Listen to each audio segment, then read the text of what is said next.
Ok, Qué bueno, Agustín. gracias y es un placer para mí estar con todos ustedes el día de hoy. Bienvenido. Vamos a iniciar por compartir la presentación. ¿Me avisas, Agustín, cuando esté? Listo. Bueno, vamos a comenzar como comienzo toda presentación, que es haciendo una pequeña oración.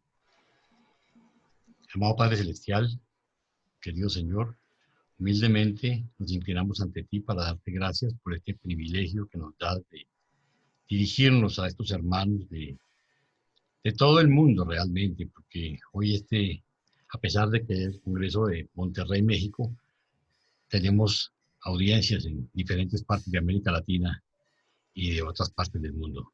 Señor, solo te pido que me permita ser un instrumento en tus manos para llevar este mensaje, que nos sirva para ayudar en el discernimiento de esta maravillosa revelación y en general de las Escrituras. En el nombre de Jesucristo. Amén. Amén. Bueno, este es un tema bien interesante porque la verdad, cuando nosotros nos metemos a hablar de religiones, de escrituras y de la revelación, lo primero que nos encontramos es que es un tema muy sensible, porque estamos llenos de mitos, estamos llenos de tradiciones, ¿sí? Y nos vamos a enfrentar a la revelación. Y a veces no tenemos la perspectiva exacta de cuál es la diferencia. Entonces, vamos a comenzar dando unas definiciones para tener claridad de conceptos y de qué se trata exactamente este tema.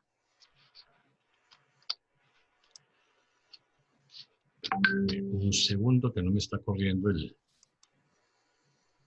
Hasta luego, Joaquín. Agustín. Ok, Tengo que ir. Adiós. entonces vamos a comenzar por definir qué es un mito.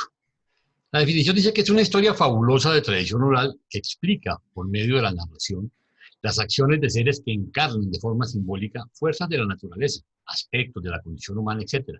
Se aplica especialmente a la que narra las acciones de los dioses o héroes de la antigüedad. Por ejemplo, los mitos de Grecia. El principal mito cosmogónico sumerio habla del paraíso y su pérdida. Eso lo encontramos en la epopeya de Gilgamesh. Y segundo, nos dice también que es una historia imaginaria que altera las verdaderas cualidades de una persona o de una cosa y le da más valor del que tienen en realidad. Por ejemplo, dice, aquella promesa del éxito era solo un mito. Cosmogonía, es importante las definiciones, es la ciencia que trata del origen y la evolución del universo, a diferencia de cosmología, que es la parte de la astronomía que estudia las leyes generales, el origen y la evolución del universo. Entonces aquí es origen y aquí es, de acuerdo al concepto astronómico, las leyes generales. Tradición. Dice que es la transmisión o comunicación de noticias, literatura popular, doctrinas, ritos, costumbres, etcétera, que se mantiene de generación en generación. No se renuncia a la tradición cristiana, pero se sustituye la omnipresencia de lo religioso por una afirmación de los valores del mundo y del hombre. Los cuentos se han conservado en la tradición oral. Una segunda definición también es costumbre, composición literaria, doctrina, etcétera, que se comunica, se transmite o se mantiene de generación en generación. Por ejemplo, en mi familia es tradición celebrar juntos la Navidad. Según la tradición, la novia lanza el ramo de espaldas a las mujeres casaderas. Doctrina, conjunto de ideas, enseñanzas. Ahí me están tapando. ¿Sí? O principios básicos definidos por un movimiento religioso, ideológico o político. Doctrina cristiana, doctrinas astrológicas, doctrina marxista, las doctrinas de la derecha tradicionalista o la doctrina de la iglesia. Una segunda definición dice materia o ciencia que enseña, impartió su doctrina.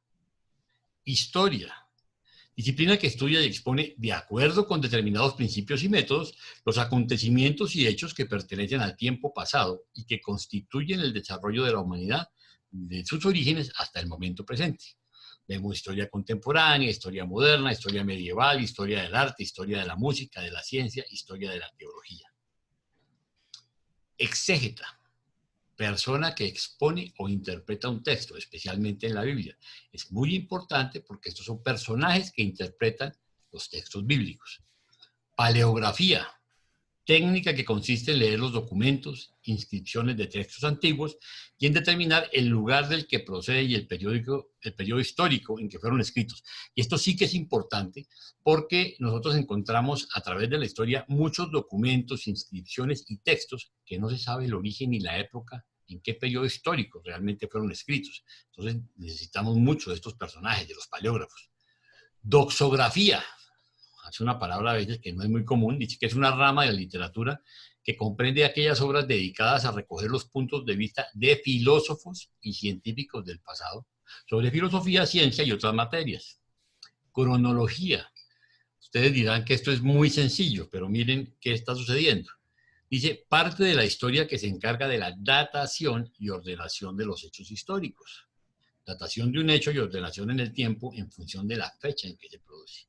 La mayoría de las escrituras tienen una datación, o sea, una fecha en la cual se originaron, totalmente ambigua, no se conoce.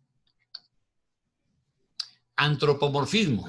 Esto sí que es interesante. Es tendencia natural del niño y del hombre sencillo a dar forma, morfe, humana, ¿sí?, o antropos, a los conceptos abstractos entre los que se hallan los espirituales y religiosos. Muchos de los conceptos cristianos, Dios, alma, ángel, cielo, juicio, Espíritu Santo, premio, castigo, resultan inasequibles como ideas puras y es preciso encerrarlos en imágenes y en figuras de base sensorial. No está desordenado este modo de pensar sensorial y antropomórfico, pero es insuficiente para explicar la realidad trascendente. El catequista debe admitirlo cuando trata con personas rudas por edad, por cultura o por incapacidad, pero debe aspirar a elevar la mente hacia el ministerio mismo, haciendo comprender que es inasequible y debe exponerlo en la medida que resulte posible o conveniente. Este es un concepto de Pedro Chico González en el Diccionario de Catequesis y Pedagogía Religiosa de Editorial Bruño, Lima, Perú. Antropomorfismo también. En el Antiguo Testamento, Yahvé aparece muy frecuentemente dotado de predicados humanos. Ojo, tiene manos, pies, ojos, labios, boca, lengua, rostro, cabeza, corazón, interior, y se lo representa como un hombre. Eso lo vemos en los textos del Éxodo, de Isaías, de Ezequiel. Hasta en las visiones proféticas recibe rasgos humanos. Lo vemos en Isaías y en Daniel. Característicos de este modo de representar a Dios son los muchos antropopatismos, que son emociones y sentimientos humanos. Dios se ríe, se irrita, silba, duerme, se despierta, se pasea, se arrepiente. Hágame el favor, Dios se arrepiente. El mismo carácter incomprensible de Dios es expresado también en forma antropomórfica mediante los designios de Dios que aparecen francamente caprichosos. Lo vemos en diferentes textos del Génesis. Miremos un poquito de las tradiciones sobre la Trinidad. He traído 4 cuadros de arte religiosos totalmente diferentes, ¿sí?, en que vemos el concepto de la Trinidad para el mundo occidental, ¿sí? Aparece el Padre, aparece Jesucristo como el Hijo y aparece una paloma como el Espíritu Santo. Y nosotros sabemos que eso no es correcto, ¿correcto? Que el Hijo no es Jesucristo, el Hijo de la Trinidad. Un segundo cuadro lo tenemos exactamente igual. Ven ustedes al Padre, un señor más viejo sentado en una nube sin hacer nada, con el mundo a los pies, rodeado de ángeles, con Cristo de nuevo. Lo vemos por la cruz que la tiene en la mano y el Espíritu Santo sigue siendo una paloma. En el tercer cuadro exactamente lo mismo y en el cuarto cuadro religioso también vemos, pero el Padre es un viejito más bravo, una persona más mayor con el mundo a los pies. Fíjense ustedes que Jesucristo es también porque tiene, el Cristo lo tiene en el crucifijo, lo tienen unos ángeles atrás y el Espíritu Santo sigue siendo paloma. Entonces miren cómo va distorsionando esto. Tradiciones sobre el Hijo. Miren ustedes cómo sigue la distorsión. Tenemos a Jesucristo resucitado, tenemos un cuadro muy bonito del Buen Pastor, un cuadro del Sagrado Corazón, que no es de mi preferencia, entre otras cosas, porque ese es el símbolo del patrono de Colombia. Y tenemos un cuadro que me gusta mucho, que es el cuadro del Cristo del Manto Rojo, que es de un pintor danés, muy lindo, pero nos están enseñando que ese Hijo, que Jesucristo es el Hijo de la Trinidad, y eso no es correcto. Y hablar del Espíritu Santo. Pobre Espíritu Santo sí le va más mal, porque en todos los cuadros aparece como una paloma, el Padre como una paloma sobre una menorá con una serie de características o de dones espirituales, y después unas manos creando una paloma que se podría atribuir a Dios. Y sabemos además que la tercera persona de la Trinidad no es el Espíritu Santo, sino el Espíritu Infinito. Pero miren cómo nos van condicionando. Entonces aquí viene una pregunta que es, ¿quién y cómo se escribió la Biblia? Comencemos por ahí. La Biblia tal y como la conocemos fue recopilada por primera vez. Ojo, es una compilación, no fue que se sentaron a escribirla, ¿sí? Por eso aquí comienzan todos los problemas cuando dicen que es la palabra de Dios. Simplemente compilaron una cantidad de información y comienza en el siglo III antes de Jesucristo, cuando 70 sabios judíos fueron invitados por el rey Ptolomeo II a acudir a Alejandría para aportar a la famosa biblioteca, ¿sí?, la historia del pueblo de Israel, lo que hoy llamamos el Antiguo Testamento.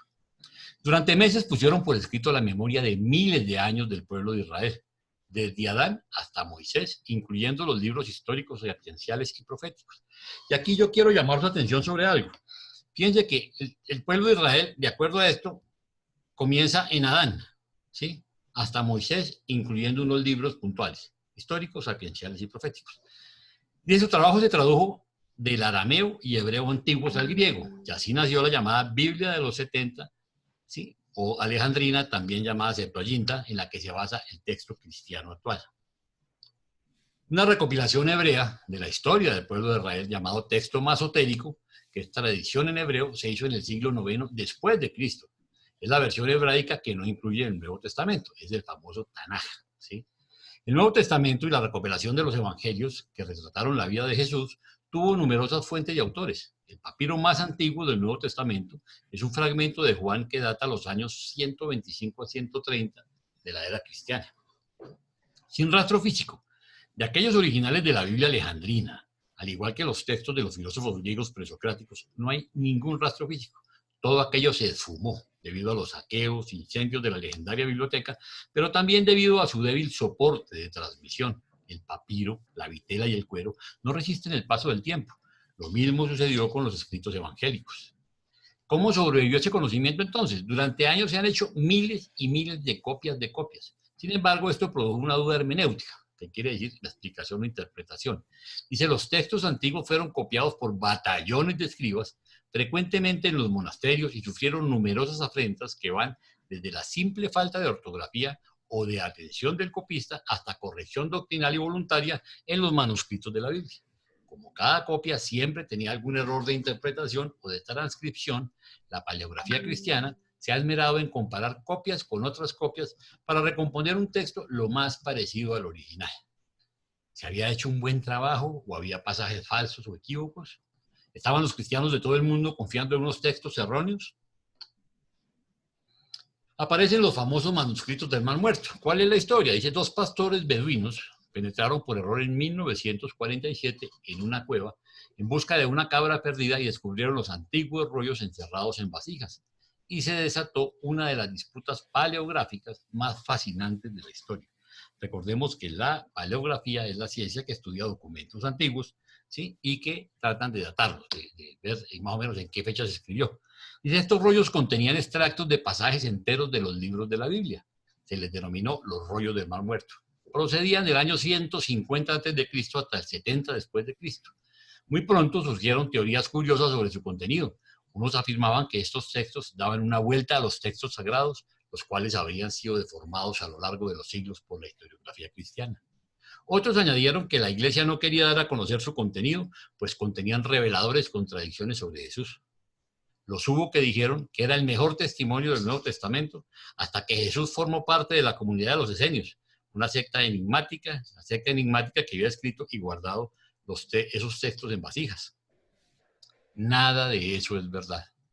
Los textos hallados en las cuevas de Qumran, a orillas del Mar Muerto, son fragmentos procedentes de unos 800 manuscritos que, en su origen, se presentaron en forma de rollos. Muchos de esos manuscritos son copias de copias, pues en la antigüedad el papiro era desgraciadamente la forma más popular de transmitir el saber, y el papiro se deteriora fácilmente. Antiguo Testamento, ¿qué contenía entonces? En parte son textos bíblicos del Antiguo Testamento y en parte son textos religiosos no bíblicos de diversos signos, como reglas morales y legales. Existen unos 200 manuscritos bíblicos entre los que se encuentran, ojo con esto, 32 copias del libro de los Salmos, 28 copias del Deuteronomio, 21 copias del libro de Isaías, citas ínfimas, los famosos tefilín o pequeñas tiras de cuero, con citas del Éxodo y del Deuteronomio, tiras que se ponían en un estuche y que se llevaban en el brazo o sobre la cabeza. Los manuscritos esenios permitieron completar algunos pasajes oscuros de las Escrituras, pero no descubrieron nada realmente fascinante a pesar de que se trató de uno de los hallazgos arqueológicos más importantes del siglo XX. Reconstrucción exacta. Al cotejarse los manuscritos de Qumran con las versiones modernas de la Biblia, muchos exégetas y paleógrafos respiraron tranquilos al comprobar que la historiografía cristiana, después de todo, había trabajado con enorme exactitud, había logrado componer unos escritos sagrados bastante certeros. Los manuscritos de Qumran demostraron que el trabajo de los doxógrafos y paleógrafos cristianos fue serio y atinado durante siglos, y que en Qumran solo había textos del Antiguo Testamento. A pesar de que más recientemente el padre Joseph Bokadahan, experto papirólogo, vio algunos de estos trozos de Qumran pequeñas fases del Nuevo Testamento. Un examen más profundo constató que la vida de Jesús no estaba recogida en los manuscritos. ¿Quiénes eran los esenios? Según se desprende del texto referido a la regla de la comunidad, los esenios eran un grupo judío fuertemente estructurado con su propia jerarquía y sus funcionarios, cuyos miembros ponían en común todos sus bienes, participaban en comidas comunitarias y se hallaban sometidos a una disciplina muy estricta, con penas y castigos para cualquier transgresión. Comenta Florentino García, en las reseñas de los manuscritos de Qumran, en suma, un grupo de judíos conviviendo hace más de 2000 años bajo las mismas reglas de los kibbutz del siglo XX. ¿Por qué se habían retirado al desierto imitando al profeta Isaías? Según se desprende de otro texto encontrado en Qumran, la regla de la guerra, se llamaban a sí mismos los hijos de la luz, se habían retirado para purificarse y esperaban volver a Jerusalén al final de los tiempos, después de haber vencido a los hijos de las tinieblas. Textos en Google. Los textos del Mar Muerto son públicos desde 1991, cuando las autoridades arqueológicas de Israel, que controlan el acceso a los documentos desde la Guerra de los 6 Días en 1967, permitieron la libre consulta a todos los documentos.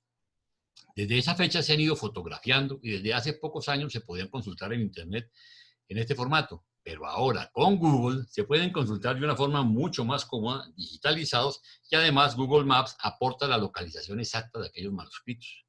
Y la vida de Jesús, aunque parezca increíble, reunir las partes del Nuevo Testamento fue una tarea incluso más ardua para los eruditos. Tras la muerte de Jesús en la primera mitad del siglo, sus milagros y obras fueron pasando de boca en boca hasta extenderse por todo el Mediterráneo. En la segunda mitad del siglo I había decenas de versiones, en siríaco, en copto, en latín, en griego culto, en armenio. Algunas coincidían y otras no. El caso es que a medida que pasaba el tiempo, aumentaba el número de versiones, y como eso era famoso y más se extendía el cristianismo por el mundo, más difícil era encontrar la versión fiable de su vida. En el año 370 se elaboró una lista que contenía 4 evangelios creíbles, además de las epístolas o cartas de San Pablo, Hechos de los Apóstoles y el Apocalipsis de San Juan. Y en un concilio celebrado en el año 397 después de Cristo, fueron consagrados después de cotejar unos con otros y descartar varias versiones. Este fue el famoso concilio de Nicea. El Evangelio de San Mateo es el más directo, pues Mateo fue uno de los discípulos de Jesús a quien fue encomendada una misión de apostolado por el mundo. San Marcos y San Lucas no conocieron a Jesús. Ojo que esto es versión histórica de los documentos y de los estudiosos del tema, ¿sí? San Marcos y San Lucas no conocieron a Jesús, pero oyeron de él por los relatos de San Pablo. Recordemos que Lucas era un médico historiador, eran sus discípulos, hablando de discípulos de Pablo. Por último está el Evangelio de San Juan, el más joven de los discípulos, este evangelio diferente a los otros 3 en su redacción y en su estilo. Ahora bien, estos evangelios, ojo con esto, porque aquí ya empieza a dar una apreciación completamente distinta que nunca se había visto en la historia. Estos evangelios pudieron haber sido escritos por ellos o por comunidades de fieles que recogieron estas versiones y las compilaron entre el siglo I y el siglo III. Luego esas versiones fueron copiadas centenares de veces hasta que los concilios las consagraron. Recordemos que el cristianismo nace como una secta judía, ¿sí?, que eran los seguidores del profeta de Nazaret, eran los nazarenos. Y de ahí comienza, pues, en la mitad del siglo I, ¿sí?, se muere en el año 30 y pico, y de ahí hasta el año 300 en el concilio de Nicea, pues empiezan todas las versiones que los judíos quisieron escribir y que quisieron acomodar como les provocó. Miremos el Tanaj. El Tanaj es el Antiguo Testamento versión judía, ¿sí? Analicemos un poquito cómo viene. Dice, los libros del Tanaj se agrupan en 3 conjuntos: la ley o instrucción, la Torá, los profetas, Neviim y los escritos que tuvimos, ¿sí? Vamos a enumerar los libros de cada uno. Torá, ley o instrucción. Tiene 5 libros: Génesis, Éxodo, Levíticos, Números y Deuteronomios. ¿Correcto? Son exactamente los mismos. Ketuvim, los escritos. que contiene Salmos, Proverbios, Job, el Cantar de los Cantares, el libro de Ruth, Lamentaciones, el Eclesiastés, el libro de Esther, Daniel, Esdras y Nehemías, y Crónicas 1 y 2. Después vienen los profetas, tienen los mayores y los menores, que son Josué, Jueces, Samuel, primero y segundo, Reyes, primero y segundo, Isaías, Jeremías, Ezequiel. Después los 12 profetas menores, que son Oseas, Joel, Amós, Abdías, Jonás, Miqueas, Nahum, Habacuc, Sofonías, Ageo, Zacarías y Malaquías, que es el último profeta que escribe tanto en el Tanaj como en el Antiguo Testamento. Ahora miremos en la Biblia. Vamos a ir al Antiguo Testamento, ¿sí? Y vamos a ver en qué está compuesto. Dice, formado por 46 libros que se agrupan en las siguientes clasificaciones. Primero, el Pentateuco de la Ley, libros históricos, libros sapienciales o didácticos y libros proféticos. ¿Qué es el Pentateuco? Son los 5 primeros libros bíblicos, los cuales los traductores griegos dieron el nombre de Pentateuco, uniendo las palabras Penta 5 con Teuco instrumentos. Entonces son los 5 instrumentos que los judíos llaman a estos libros la Torá o la ley, y cada uno representa un quinto de la ley. Los 5 libros son Génesis, Éxodo, Levítico, Números y Deuteronomio. Exactamente igual que el Tanaj, la misma cosa. Los libros históricos, 16 libros. Josué, Jueces, Ruth, primero y segundo de Samuel, primero y segundo de Reyes, primer y segundo libro de Crónicas, Esdras, Nehemías, Tobías, Judith, Esther, primero de Macabeos y segundo de Macabeos. Los judíos llaman profetas anteriores o libros de los profetas anteriores a Josué, Jueces, Samuel y Reyes, ya que en ellos se encuentra la historia de los grandes profetas Elías, Eliseo y Samuel.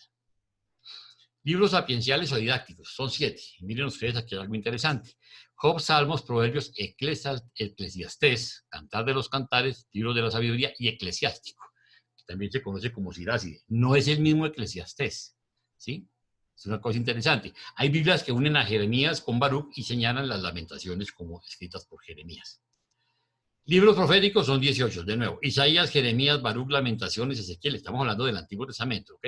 Daniel, Oseas, Joel, Amós, Abdías, Jonás, Miqueas, Nahum, Habacuc, Sofonías, Ageo, Zacarías y Malaquías. Exactamente el mismo Tanaj. Ahora, yo he querido traer a colación, esta es una cronología, que dijimos que la cronología es la historia que se encarga de la datación y ordenación de hechos históricos. Esto lo he tomado de la Guía de Estudio de Escrituras del Libro de Mormón. Y miren ustedes lo que dice. Lo cogí y lo pegué tal cual, ¿sí? La cronología o lista de acontecimientos que aparece a continuación no es completa y se proporciona con la única intención de dar al lector una idea del orden de sucesión de los acontecimientos ocurridos en los tiempos bíblicos y en el Libro de Mormón. Acontecimientos que se verificaron en los tiempos de los primeros patriarcas. No se dan fechas debido a la dificultad de definirlas con exactitud con relación a los acontecimientos incluidos en esta sección. El Tanaj, ¿sí?, y el Antiguo Testamento comienzan en Adán, fecha 4000 años antes de Adán. Sin embargo, aquí habla de la caída de Adán, no la llegada de Adán, sino de la caída de Adán, ¿sí? Después tiene el ministerio de Enoc. Recordemos que Adán tuvo a Caín y Abel. Caín mata a Abel, entonces después tienen otros hijos y uno de ellos es Enoc. Enoc es otro profeta que viene y continúa. Normalmente la historia, y ahora lo vamos a ver más adelante con las dispensaciones, es que el pueblo recibe, les mandan un profeta donde les cuenta la verdad, el plan de Dios. Ellos lo creen un tiempo, se portan bien, empiezan a portarse mal, se pierde, caen en la iniquidad y vuelven y mandan otro profeta. Pero aquí empieza algo que yo quiero llamar su atención y por eso hablo con mucho respeto de tradiciones, mitos versus revelación. Miren ustedes qué pasa aquí. Viene el famoso ministerio de Noé y el diluvio. ¿Qué sucede? El pueblo hebreo, o los judíos, como quieran llamarlos, ¿sí?, quieren acomodar la historia para que ellos sigan siendo el pueblo elegido de Dios. Y entonces lo primero que pasa con el mito del diluvio es que Noé, que tuvo 3 hijos, que eran Sem, Cam y Jafet, fueron los únicos que quedaron, ellos y sus familias, ¿correcto? Pero miren ustedes, de los descendientes de Sem, ¿sí?, son los famosos pueblos semitas y los árabes, ¿correcto? Que digamos son el pueblo escogido de Dios. De los descendientes de Cam, ¿sí?, vienen los famosos cananeos y todos los pueblos paganos, inclusive, específicamente los negros, ¿sí? Ellos son terriblemente clasistas y tienen unos problemas raciales gravísimos. Y Jafet es la forma de los gentiles. Entonces ya el mundo, como Dios se puso bravo y se arrepintió de haber creado al hombre, de acuerdo a la historia que ellos quisieron escribir, ¿sí?, y nos dan en la Biblia, que ahí todavía dicen que es la palabra de Dios, ¿sí?, entonces Dios borra todo, acaba con toda la humanidad, acaba con todo, y no quedan sino las familias de las cuales salen los pueblos semitas, los pueblos paganos, que son los cananeos, y los gentiles, que son los de Jafet. Y acomodan toda la historia como les da la gana, y a partir de aquí empieza toda una historia de mitos y leyendas que hay que empezar a estudiar y ver uno de dónde salió tanta cosa. Después viene la Torre de Babel, a un pueblo de Jared que viaja a la Tierra Prometida, que es en América, el ministerio de Melquisedec, que lo vemos en Urantia, vemos después la muerte de Noé, el nacimiento de Abraham, y ojo con algo, porque la historia realmente del pueblo judío comienza con Abraham. Aquí viene toda la historia de ellos, pero empieza ya en esta cronología a diferenciar los acontecimientos donde primero los puede datar, ¿sí? Comienza con el reinado de Saúl, que ya más o menos está en el año 1095, antes de Jesucristo, y empieza con toda la historia, ¿sí? En Israel, pero ya después esa cronología la dividen lo que pasa en Israel, lo que pasa en Judá y lo que pasa en el libro de Mormón, que va a pasar en América. Entonces, vemos bien claro, ahorita no quiero detenerme en esto, pero sí es muy interesante, porque aquí ya más o menos sobre el año 700, ven ustedes cómo se destruye, ¿sí? Las 10 tribus son llevadas en cautiverio y empiezan a ver lo que pasa entre los judíos. Más o menos, aquí estamos viendo, bueno, a Nahum, a Jeremías, Sofonías, Abdías, Daniel es llevado cautivo a Babilonia y empezamos a ver toda la parte de dónde salen los pueblos paganos y la influencia que tienen en el pueblo judío. Aquí estamos hablando ya de los judíos, recordemos que estuvieron cautivos un montón de tiempo, ¿sí? Y más o menos sobre esa fecha, en el año 600, un profeta judío, que se llama Leí, es traído a América, sale de Jerusalén y es traído a América. Y comienza la historia que narra el libro de Mormón, ¿sí? De estos profetas en América. Comienza la historia. Vemos los acontecimientos, sigue avanzando, más o menos, ¿sí? Sigue avanzando la historia hasta que llegamos ya con mucho más claridad, comienza el gobierno de los profetas. Bueno, está toda la historia del pueblo judío, ¿sí? Muerte de Cleopatra, Herodes reconstruye el templo. Aquí empieza a contarnos lo que pasa en América.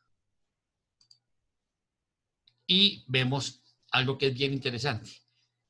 Entre el pueblo judío ya nos habla de Cristo, comienza el ministerio de Cristo con crucifixión, habla de la conversión de Pablo, de los viajes misionales de Pablo, de todo el tema, hasta donde llega la historia, recordemos, del Nuevo Testamento, mientras que el documento más reciente escrito tal vez es lo que se encuentra en el libro de Mormón, porque narra hasta 421 años después de Jesucristo, pero en América. Pero tiene un problema gravísimo, ¿sí? Y es que tiene, con todo respeto, las mismas mentiras o mitos, ¿sí? Porque resulta que ese profeta Leí trae unas planchas de bronce que no eran otra cosa que el Tanaj hasta el año 600, ¿sí? Antes de Jesucristo, o sea, copian las mismas mentiras y las traen a América. Entonces siguen con el cuento, ¿sí? De la historia de Adán, que todo comienza 4000 años, siguen con la historia de Noé y siguen con la historia de que ellos son el pueblo escogido.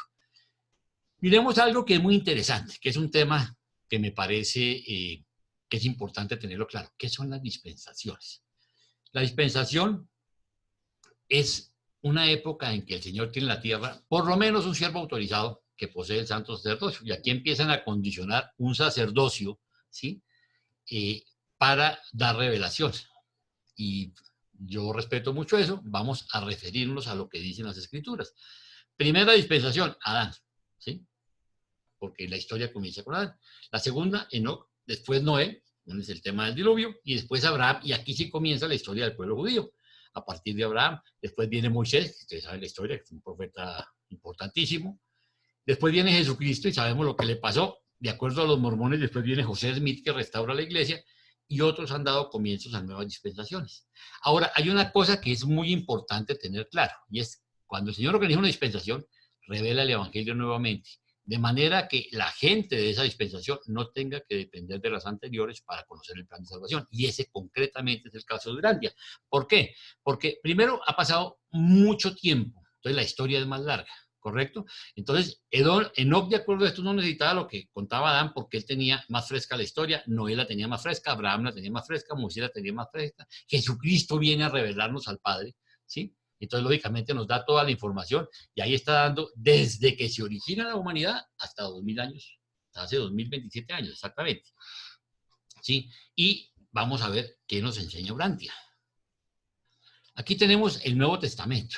Y el Nuevo Testamento empezamos a ver cosas muy interesantes. Primero, fue escrito únicamente por 8 personas, que son Mateo, Marcos, Lucas y Juan, Pablo, Santiago, Pedro y Judas. ¿Quiénes fueron apóstoles de Jesús? ¿Quiénes fueron, sí? Realmente Mateo, Juan y Pedro, ¿sí? Marcos era el muchacho de los mandados, digamos, que estuvo con ellos, pero no fue apóstol. De hecho, el primer evangelio lo escribió Juan Marcos. Lucas fue un historiador, un médico. Pablo fue un converso posterior, de hecho ni conoció a Jesús, ni fue apóstol ni nada. Santiago fue el hermano de Jesús y Judas pues, fue un reemplazo del otro Judas. Miremos las revelaciones que han sido dadas a la humanidad. Aquí ya no dispensaciones, revelaciones. Por eso nosotros hablamos de que Durantia es la quinta revelación de época, ¿sí? La primera fue Caligastia, el príncipe planetario, que fue hace 500.000 años, más o menos, ¿correcto? El libro Durantia nos enseña que la Tierra, Urantia, que es como se llama el nombre cósmico de nuestro planeta, tiene 1.000.000 de años de ser declarado un planeta habitado, ¿correcto? Y sabemos que los primeros habitantes no fueron Adán y Eva, sino Andón y Fonta, hace 1.000.000 de años. Entonces, la primera revelación la dan ellos, ¿sí? El príncipe planetario, 500.000 años, o sea, pasan 500.000 años de historia. De hecho, cuando viene el príncipe planetario, nos narra el libro, ya habían 500 millones de habitantes en la Tierra. Después vienen Adán y Eva, ¿sí? Hace 37.934 años, y no 4.000 años, como dice el Antiguo Testamento. Después Maquiventa Melquisedec, 1973 años antes de Jesucristo, que él viene a tratar de volver a organizar la información, porque ya se estaba acercando la venida de Jesucristo a su otorgamiento, y el mundo estaba perdiendo todo lo que se le había enseñado. Entonces viene y precisamente prepara a Abraham y viene el famoso pacto. Después viene Jesús de Nazaret, que curiosamente ayer estábamos celebrando el cumpleaños, conmemorando el nacimiento, el 21 de agosto del año 7 a.C., o sea, hace 2027 años. Y después viene el libro de Urantia, que es la última revelación que ha sido dada en la Tierra, que fue recibido en 1934 y salió publicado en 1955. O sea, la información contenida en el libro de Urantia no existía en ninguna parte sobre la Tierra. Y hay una cosa muy importante, el libro de Urantia no es una novela, el libro de Urantia no es una compilación de escritos varios, el libro de Urantia no fue acomodado durante un periodo histórico, el libro de Urantia es revelado por seres celestiales. De hecho, ningún humano intervino en la escritura del libro de Urantia, que es una de las características más importantes que tiene. Aquí tenemos la ubicación de las razas de color, que hay una cosa muy importante. Las razas de color coinciden hace 500 millones de años, ¿sí? Hace 500.000 años, perdón, ¿sí? Con la venida del príncipe planetario, y ya estaban organizadas así. La raza roja estaba en América, la raza azul en Europa, la raza anaranjada en lo que son países árabes, la raza índiga o negra en lo que es África, la raza verde en lo que es el sudeste asiático y la India, y la raza amarilla en lo que es China y los mongoles. Esa era la ubicación de las razas de color, de donde vamos a empezar a ver cómo hay una mezcla racial y muy interesante. Ahora, ¿cuál es el contenido del libro de Urantia? Que es una cosa también muy importante. Entonces, la primera parte, el prólogo, conceptos y definiciones. Es una parte que es difícil, sobre todo para la persona que comienza sin guía, porque le va a hablar de una cantidad de cosas. Si bien es cierto que son solo 16 páginas, la información que trae es una información que es totalmente nueva para nosotros, ¿sí? Que nunca habíamos oído, y eso lo hace difícil. Después la segunda parte es el universo central de los superuniversos, que nos explica realmente quién es la Trinidad, quién es el Padre, quién es el Hijo y quién es el Espíritu Infinito. Nos habla de cosmología, del origen, de todo ese universo gigantesco. Nos cuenta que hay 8 billones de planetas habitables, ¿sí? Nos habla de la estructura administrativa de la creación y nos prepara para pasar a la tercera parte, la parte del universo local, que es el creado por Miguel de Nevadón, conocido por nosotros como Jesucristo. Nos cuenta de su origen, la cosmología y la administración, también como hay 10 millones de planetas habitables, de los cuales hay 3.400.000 y pico ahorita habitados, ¿sí? Y después en la parte 4 nos habla de la historia de Urantia, la historia de nuestro planeta. Y aquí es una cosa espectacular, porque nos da 1.000.000 de años de historia, nos da historia mucho más atrás, pero solo desde que el planeta está habitado, y nos habla del origen, de cómo se estableció la vida, de cómo fue la primera familia humana, de las razas evolucionarias de color que les estaba hablando, de cómo los seres, los portadores de vida, supervisan la evolución. Nos habla de quién fue el príncipe planetario, de la rebelión planetaria, nos habla de la evolución del gobierno humano, nos habla del jardín del Edén, de Adán y Eva, de la falta de Adán y Eva, de la raza violeta después de Adán, de cómo se expande esa raza violeta, de cómo se origina, cuál ha sido la evolución de la religión. Si hay algo lindo en el libro Durante es que nos narra el origen de todas las religiones, ¿sí? Cómo vienen todos de las enseñanzas de Maquimenta Melquisedec. Nos habla de él y de sus enseñanzas en las diferentes partes del planeta. Nos habla de los ajustadores de pensamiento. Qué cosa tan importante. Un pedacito del Padre que mora en nuestras mentes, ¿sí? Nos habla de su origen, de la relación con las criaturas. Y esto es importantísimo, porque el ajustador de pensamiento es lo que hace que nosotros no necesitemos ni religiones, ni sacerdocios, ni pastores, ni ningún tipo de intermediarios entre nosotros y el Padre. Nosotros tenemos un pedacito del Padre que nos permite una comunicación directa con Él. Y eso lo enseña el libro Durante. Y nos habla de los autootorgamientos de Cristo Miguel, ¿sí? El último que nosotros conocimos, que viene y nace, se autootorga como un humano, y viene y nace como Josué ben José, conocido por nosotros como Jesús o Jesucristo. Y por último, viene el postre, que es la parte más espectacular, que es la vida y las enseñanzas de Jesús. En esta parte quiero llamar su atención sobre algo que hace toda la diferencia. Aquí nos dice cuáles eran las reglas del juego que le da Emmanuel, el representante de la Trinidad, a nuestro Padre Jesús, conocido también, si lo hablamos como Dios Miguel de Nevadón, o Jesús de Nazaret, sobre cuáles eran las reglas del juego para venir y convertirse en un humano, ¿sí? ¿Qué podía hacer y qué no podía hacer? Y nos habla de toda su vida, o sea, nos dice desde antes de que llegara, su nacimiento, cómo nace, lo que fue su niñez, cómo queda huérfano a los 14 años, cómo queda al frente de 8 hermanitos, ¿sí? Bueno, toda su vida. Aquí no hay vida oculta, aquí no hay ningún misterio, ¿sí? Nos narra todo lo que fue su vida privada, su vida personal, su desarrollo como persona, cómo llega a la culminación de desarrollo y empieza su vida pública como Dios, ¿sí? Como ese ser que vino realmente y a qué vino, a revelarnos al Padre. Tiene la muerte, tiene la resurrección y todas sus enseñanzas. Y aquí hay una cosa muy importante que nosotros tenemos que empezar a pensar. Dice, una de las cosas más valiosas de la historia contenida en el libro es ver cómo todas las razas de las diferentes partes del planeta tuvieron guías espirituales o profetas. Miren ustedes, porque nosotros no nos hablan sino del Medio Oriente, ¿sí? Pero resulta que Onagar, el primer maestro de la verdad, que llegó hace 983.000 años, estamos hablando que llegó 17.000 años después de Andón y Fonta, tiene el primer profeta, ¿sí? A enseñar. Y después vemos cómo Mansat, el gran maestro de la verdad, pospríncipe planetario, o sea, 500.000 años, mandan a Mansat de nuevo a organizar todo lo que había que organizar y volver a darle información. Y después cada raza tuvo su profeta, miremoslo. Las razas de color, Onamonalontón, líder del hombre rojo, Orlandov, el príncipe de los hombres azules, Porshunta, el oráculo de la raza anaranjada, Singlantor, el primero en enseñar la existencia de un solo Dios en la raza amarilla, Fantad rescató la oscuridad de los hombres verdes, Orbonón, el iluminador de las razas índicas o de los negros. O sea, mis queridos amigos, el Padre no tiene hijos ni pueblos preferidos. Todos somos iguales para el Padre y nunca dejó a ningún pueblo sin velar, sin mandarles un profeta y sin mandarles una guía. Ahora, ¿qué es lo que pasa? Que el centro del mundo religioso, de acuerdo al Antiguo Testamento y de acuerdo a la historia, y tiene una razón de ser, es aquí, donde está Belén, donde en el Medio Oriente, donde en Israel se autootorga Jesucristo, pero tenía una razón lógica para hacerlo. Primero era el paso de Asia hacia África y de Asia hacia Europa.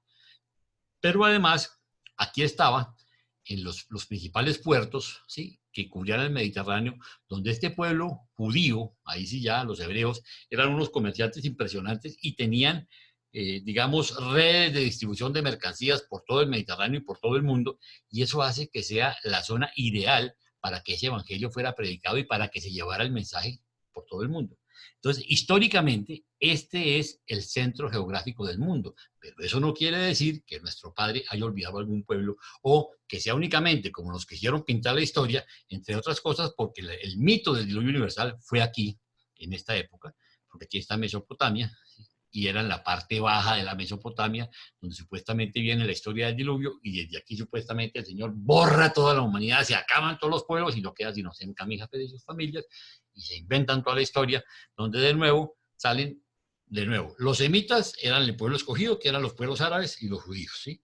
Los cananeos eran todos los pueblos paganos y eran los negros que salen para el África, y los descendientes de Jafet eran los gentiles, digamos que según ellos salen para Europa y el norte de Asia eventualmente, ¿sí? Esa es la razón de por qué es el centro religioso.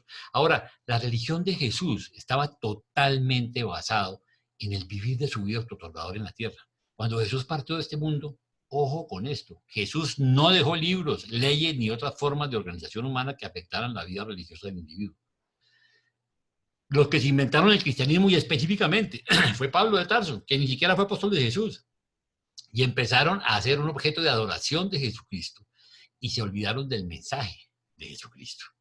Entonces aquí hay una cosa muy importante: seguir a Jesús significa compartir personalmente su fe religiosa y entrar en el espíritu de la vida del maestro, del servicio altruista al hombre.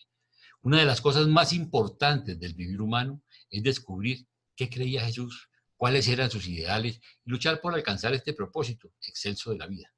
Ojo con esta nota: de todo el conocimiento humano, el que tiene mayor valor es el conocer la vida religiosa de Jesús y cómo la vivió. Está en el documento 196.1.3, o sea, en qué creía Jesús, ¿sí? ¿A qué vino Jesús? ¿Qué podemos aprender de Jesús? Y eso no lo tenemos sino en el libro Durantia. El gran desafío del hombre moderno consiste en alcanzar una mejor comunicación con el monitor divino que reside en la mente humana, o sea, con ese pedacito del Padre que mora en nuestra mente. La aventura más grande del hombre en la carne consiste en un esfuerzo bien balanceado y sano por avanzar los límites de la autoconciencia hacia los ocultos reinos de la conciencia embriónica del alma, en un esfuerzo sincero por alcanzar el terreno que linda con la conciencia espiritual, al contacto con la presencia divina. Esta experiencia constituye la conciencia de Dios, una experiencia poderosamente confirmadora de la verdad preexistente de la experiencia religiosa de conocer a Dios. Esta conciencia del espíritu equivale al conocimiento de la actualidad de la filiación de Dios, que somos hijos de Dios. De otra manera, la certeza de la filiación es una experiencia de fe. También lo tenemos en el documento 196. Mil gracias por su tiempo. La bibliografía de este trabajo ha sido tomada de definiciones de Google, de Wikipedia, de la Biblia, del libro Durantia y de la guía del estudio de las escrituras del libro de Mormón. Mil gracias por su tiempo.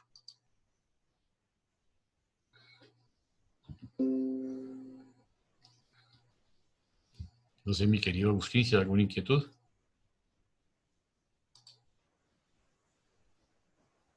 Muchas gracias, hermoso el trabajo, excelente. Muchas gracias, Jaime, por tu exposición. Muchas felicitaciones, Jaime, como siempre, la verdad, un contenido histórico, una información súper detallada, impresionante. Felicitaciones, me gozo de estar aquí escuchando todo ese conocimiento. Gracias y gracias a todos también. Gracias, Jaime. Gracias. Como siempre, genial. Gracias, me encantó. Eso es publicidad política pagada. No, me ganó Florecita la flor. Yo también te digo, Jaime, cada vez que te escucho, ay no, me transportas, me aprendo muchísimo y qué bárbaro, de verdad, me encanta tu trabajo. Muchas felicidades y muchas gracias por tu tiempo. Mil gracias y con todo el cariño del mundo. Jaime, ¿Sí? I don't know if Serapis can translate this into Spanish. Could you?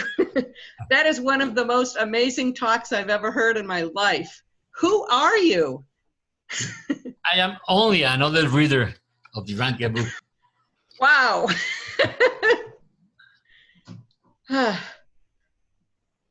That was really something. Okay, thank you.